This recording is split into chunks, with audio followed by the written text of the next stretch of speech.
Assalamualaikum dan salam sejahtera. Saya Dr. Musha daripada rancangan Doktor Cakap. Hari ini bersama kita adalah our co-host kita yang cantik, Miss Fah, dan juga our special guest Dr. Aida, pakar mata kita. Dr. Aida nak introduce yourself dulu. Doktor bekerja di mana? Assalamualaikum semua. Nama saya Aida Zairani Muhammad Zahidin. Sekarang berkhidmat di Gleneagle Hospital Kuala Lumpur sebagai salah seorang pakar mata di sana, dan bidang kepakaran saya adalah bidang kornea lah. Hari ini pun memang Dr. Musha kita nak bercakap tentang cornea ulcer. Apa yang dimaksudkan dengan cornea ulcer ni, doktor? Mungkin saya terangkan sedikit dulu apa itu kornea ya, supaya kita punya pendengar dapat faham dengan lebih jelas. Jadi kalau kita tengok bola mata tu, kornea tu sebenarnya adalah bahagian depan permukaan mata yang bertindak sebagai umpamanya macam tingkap mata kita lah. Dia adalah satu lapisan yang jernih. Jadi permukaan kornea itu adalah lapisan sini, bahagian depan sekali. Permukaan kornea kita ni adalah satu lapisan yang penting, berfungsi untuk memfokus cahaya lampu, fokus kepada bahagian retina dalam mata supaya kita dapat melihat lah. Dan permukaan kornea ni adalah satu lapisan yang jernih dan dia tidak ada salur darah. Bila kita bercakap pasal cornea ulcer ni, dia adalah keadaan di mana permukaan kornea ni mendapat kudis. Kudis mata lah kita panggil dalam bahasa Melayu kita. Kalau kita biasa tengok, kalau di badan, mungkin kulit kita dapat kudis, dia akan berjadi berwarna merah, bernanah kan. Di mata pun lebih kurang juga dia punya keadaannya. Macam ulcer mulut. Ni ulcer kat mata. Ulcer kat mata. Bahayalah doktor. Bahayalah, dia kes yang serius, boleh menyebabkan buta kekal lah. Doktor, budak-budak pun boleh kena ke ulcer mata ni? Ya, boleh. Jarang berlaku tetapi boleh ya. Sebab pada pengalaman saya, kalau kanak-kanak ni biasanya kalau mereka dapat kudis mata ni, kebiasaannya disebabkan oleh jangkitan virus lah.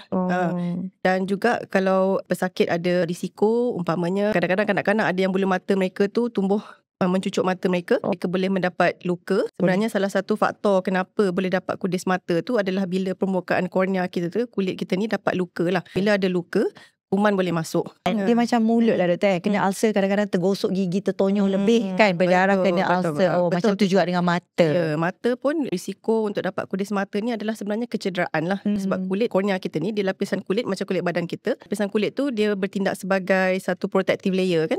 Satu lapisan yang menjagalah. Bila lapisan kulit kornea tu luka, tu yang boleh jadi kuman masuk lah. Dan macam-macam itu yang kanak-kanak. Kalau orang tua, siapa yang berisiko? Biasanya kalau dewasa, risiko yang paling tinggi adalah pesakit yang memakai kantar lekap lah, ataupun contact lens. Bukanlah kata semua pesakit yang pakai contact lens tu berisiko. Terutamanya kalau penjagaan contact lens tu tak berapa betul lah.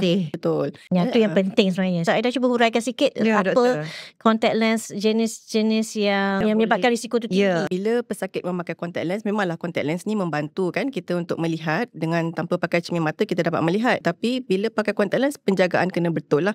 Jadi antaranya jenis contact lens yang kita pakai tu. So contact lens ni kalau biasa dengar ada macam-macam jenis kan. Ada yang pakai harian, bulanan, ada yang 3 bulan. Bila kita pakai contact lens, kita kena, penjagaan tu kena ikut. Kalau pakai daily, kena buang lah setiap hari. Sebab itu akan meningkatkan risiko jangkitan kuman dan jangkitan bakteria lah yang commonnya. Dan yang keduanya, tidur dengan contact lens, ataupun mandi dengan contact lens, ataupun penjagaan contact lens tu disimpan di dalam tandas ya, di mana keadaan tu tak bersih, basah. Pemakaian yang lama juga boleh menyebabkan ke doktor? Risiko tu lebih tinggi. Biasanya kita contact lens kalau kita pakai hanya dalam 8 jam sehari lah. Lepas tu eloknya kita buka dan pakailah cermin mata. Macam mana yang kalau pakai lama tu boleh jadi ulcer tu? Jadi bila kita pakai kantar lekap ataupun contact lens yang lama, contact lens tu secara tidak langsung dia menghalang daripada udara ataupun oksigen menyerap masuk ke dalam mata kita, sebab dia adalah satu lapisan macam plastik lah ya dekat atas permukaan mata kita. Jadi bila ada contact lens tu menyebabkan kornea tu tak dapat cukup oksigen, jadi kulit kornea tu pun senang dapat luka. Contact lens tu sendiri dia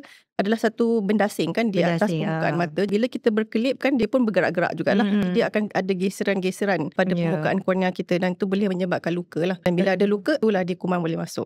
Mungkin doktor boleh share jenis-jenis kuman yang menyerang korneal ni? Bagus soalan tu, Fah. Jadi cornea ulcer ni, kuman yang paling utama sebenarnya adalah bakteria lah. Kuman ada macam-macam jenis, antaranya bakteria, kemudian kulat, atau nama medikalnya fungus. Kalau contact lens ni, dia punya risiko lebih kepada dapat jangkitan kuman disebabkan kuman Acanthamoeba nama dia. Jenis kuman tu dia memang lain sikit lah ya. Dia adalah sejenis parasit yang tak common lah menyebabkan penjangkitan pada bahagian badan yang lain.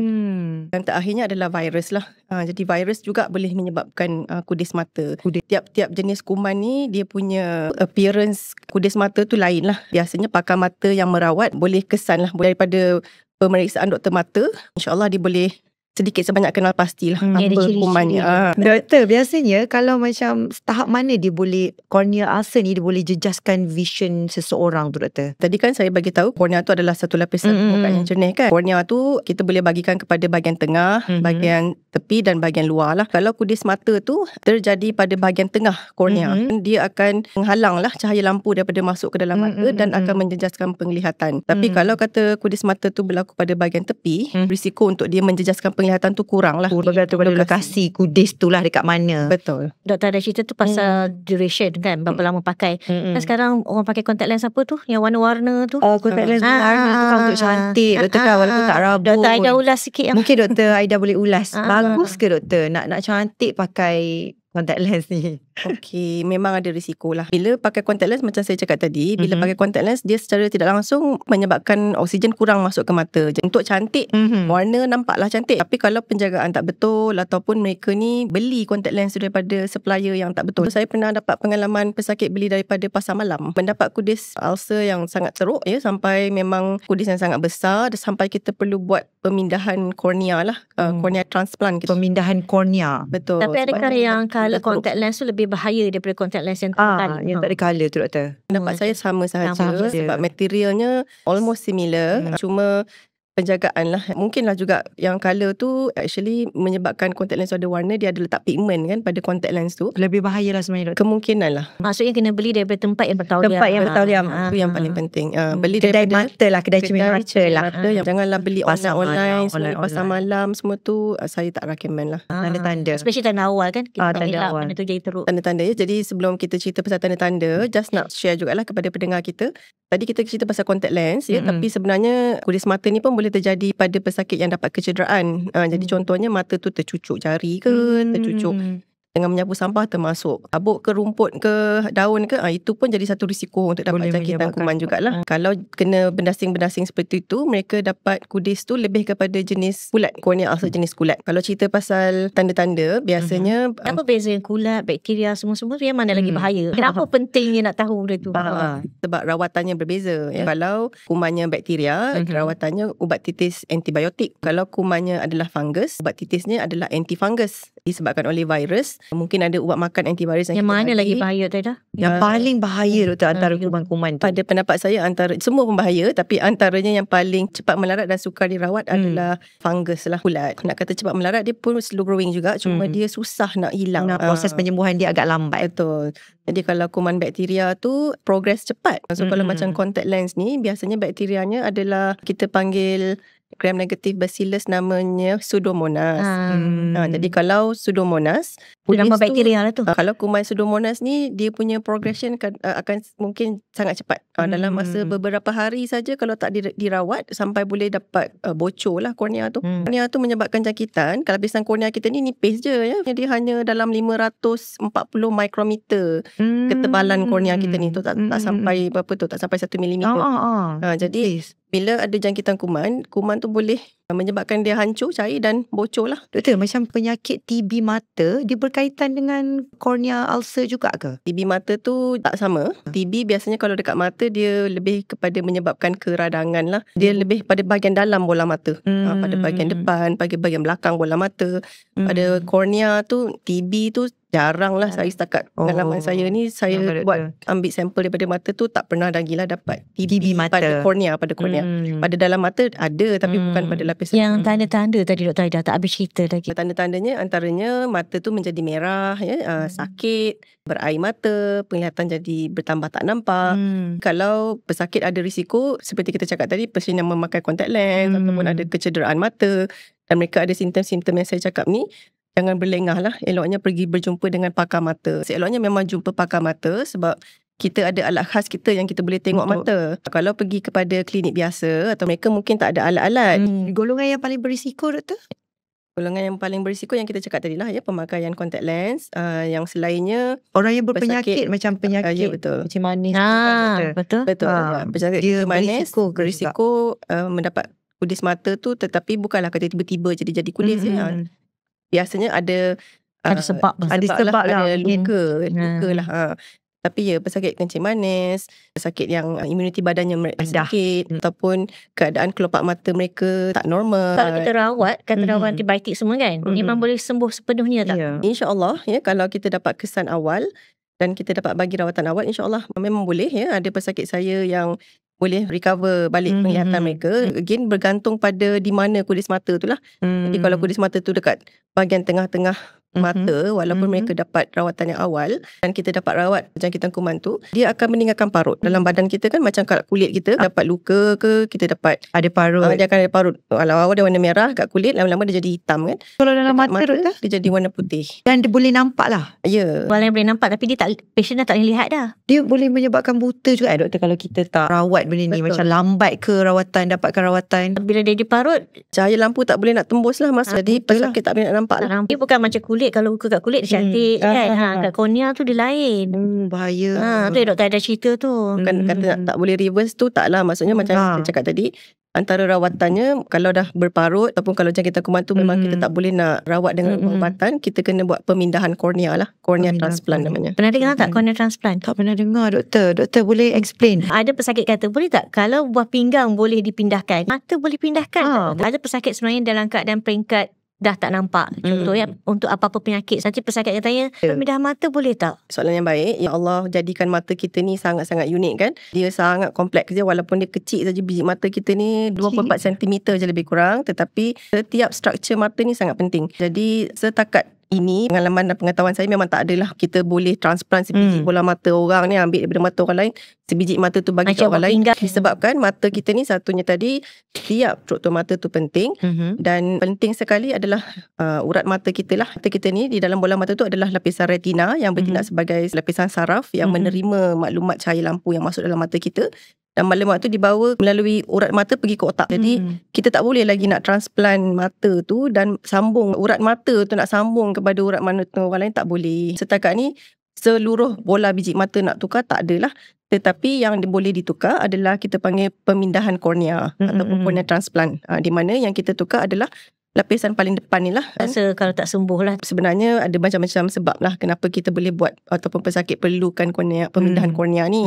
Bukan setakat kudis mata sahaja ya. Ada juga pesakit yang ada penyakit mata yang lain lah yang boleh menyebabkan kerosakan pada lapisan kornea yang memerlukan pemindahan kornea transplant. Dan kornea transplant ni dia sangat unik sebab kornea ni satu lapisan yang tak ada salur darah. Disebabkan dia tak ada salur darah, kita tak perlu buat matching. Kita tak perlu nak bagi pada saudara sahaja kornea kita tu. Kita boleh ambil daripada sesiapa dan beri kepada sesiapa. Tak ada masalah. Jadi kita hanya boleh buat kornea transplant. Kita ambil daripada penderma yang dah meninggal lah. Di Malaysia kita ada juga ya buat servis pemindahan kornea.